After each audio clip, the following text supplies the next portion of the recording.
Selamat sahabat untuk kita semua. Sebelum kita belajar firman Tuhan, mari kita tunduk kepala dan kita berdoa. Tuhan Allah Bapa dalam kerajaan surga, di hari Sabat yang diberkati ini kami bersyukur oleh karena kami boleh merasakan anugerah dan berkat Tuhan yang limpah menjadi bagian kami. Rindulah kami untuk belajar lagi firman Tuhan. Kuasa Roh Kudus akan memberikan pengertian kepada kami semua. Diberkatilah kami semua yang akan beribadah. Dalam nama Tuhan Yesus kami persembahkan doa ini. Amin. Nah, firman Tuhan kita pada saat ini ditulis oleh Rice Rafferty dan judul renungan firman Tuhan adalah kegilaan yang menghancurkan. Ayat tema firman Tuhan, mereka meludahinya dan mengambil bulu itu dan memukulkannya ke kepalanya. Sesudah mengolok-olokkan dia, mereka menanggalkan jubah itu daripadanya dan mengenakan pula pakaiannya kepadanya. Kemudian mereka membawa dia keluar untuk disalibkan. Matius 27 ayat 30 dan 31. Nah, kita ikuti akan penjelasannya. Nah, penyakit sapi gila bila terjangkit kepada manusia menyebabkan kerusakan otak yang tidak dapat disembuhkan dan kematian yang mengerikan.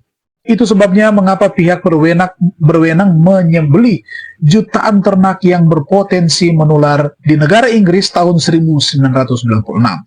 Namun penyakit ini masih tetap hidup dan menimbulkan ancaman bagi siapapun yang memakan daging sapi atau produk olahan daging sapi. Nah, Brian, penyebab penyakit dapat menular dengan mudah ke spesies hewan lain dan mereka bahkan tidak dapat dibunuh dengan pasteurisasi atau pembekuan. Bagaimana penyakit sapi gila menyebar? Oleh kanibalisme sapi.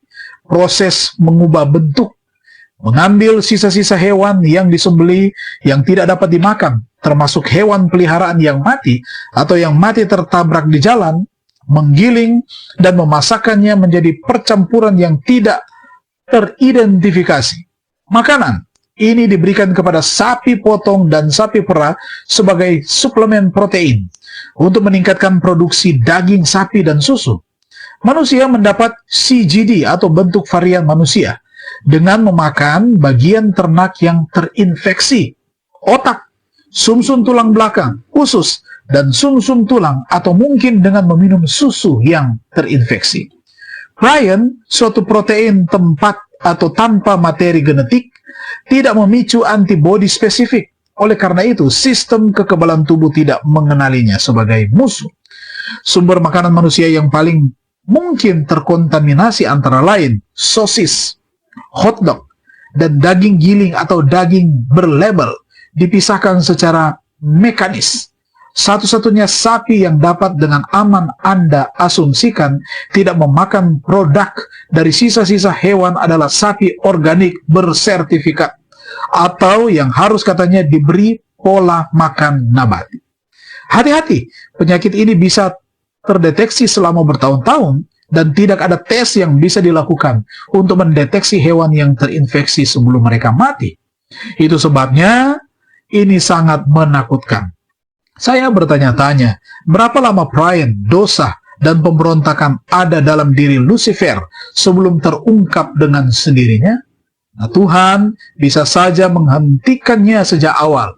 Dia bisa menghancurkan kegilaan Lucifer sebelum agen mematikan itu memasuki pikiran sepertiga malaikat dan kemudian umat manusia.